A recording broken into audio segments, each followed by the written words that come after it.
Hello, this is Alex from phpacademy.org, and this is another video tutorial for the New Boston. Now, in this tutorial we're going to be talking, or rather in this short tutorial series, we've got the get variable, the post variable, and we're also talking about request, which will be something later on when we've understood about forms in general. This first tutorial is going to talk about HTML forms. We're going to go sort of back to basics and how we use them and different elements of them that allow us to process data through PHP or send data to a page rather. Now, I'm going to be using this example for the same page, but when you do post data, you can either post it to the same page that you're on currently, or you can post it to another page. Now, if you don't understand what I'm talking about, that's absolutely fine. I will begin to create my HTML form and I'll explain each element of the form as we go along. We're not actually going to be doing any PHP programming necessarily in this video. Okay, so the first thing we do when we specify a form is the start and the end tag of the form. We also specify an action and a method. Now, the action is where this form is going to submit when a submit button is clicked. So we include a submit button on our form. This will be inside here a bit later on. Now, the first thing we do, like I said, is we declare the the action. Sorry, yeah, we'll do the action first. So in this case, I want the action to link back to this same page, and this page is called index.php. You can see this shown here and up here as well. So we've got form action equals index.php. When a submit button is clicked, the form will then submit any data that is inside of it to this same page, and then we can start to process this data inside our PHP tags. The method can either be get or post, depending on how you're submitting the variables. Now, a little about either of them. Get is basically sending the data, it's visible in the URL, and it's sending the variables through the format of a URL. Post sends data through the HTTP post method, so they're slightly different. I'm not going to talk about them quite yet, but I'm going to use get just to show you an example in this tutorial.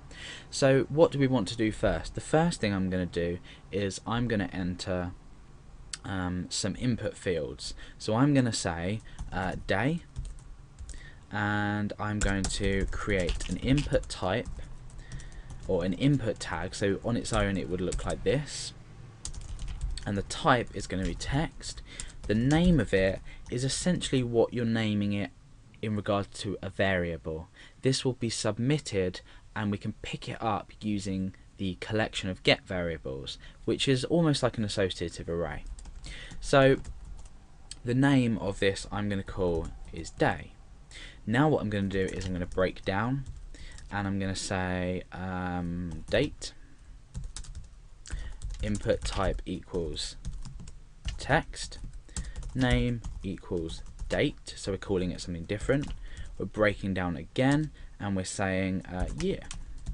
So input type equals text, name equals year. We break down a couple more times just to keep everything neat, and I'm going to create a button. And in fact, let's just see how this looks at the moment. Let's refresh. Okay, so we've got day, date and year. In actual fact, just to make things a bit tidier, I'm going to break in between each one of these as well. So that is looking like that. So we've essentially created our form already. We just need a button, like I said earlier, down here, and that's input type of submit, and the value of that is what is displayed. So if I get rid of this here and I refresh, you can see it just says submit. Some browsers it will default to submit request, but I can specify anything here. You can see that will just create it to look like any. Well, it'll create with the capitalized text anything. So I'm just going to call this submit. Okay, so now what's going to happen is, if you watch, by default my browser doesn't show the index.php page in its URL.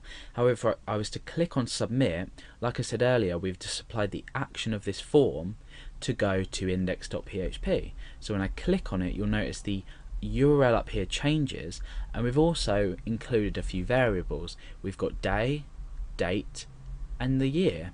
So the way this works is, after the page name itself, which is here in blue, we have a question mark, and after this we specify our variables. So the name of the variable is day, and that is equal to something. At the moment it's nothing.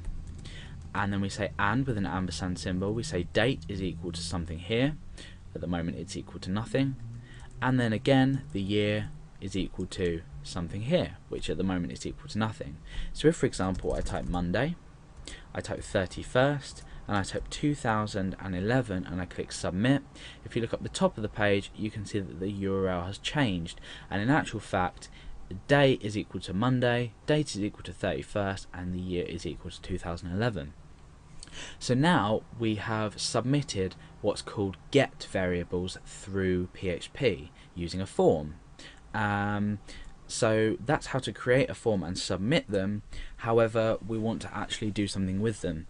Now in the next tutorial we're going to be looking at get variables and how we should use them and why we should use them, and then in the other tutorial we're going to look at post variables, and again the same, how we use them, why we use them. So this has been basically how to create the form and submitting the variables, and so we can use them eventually in PHP.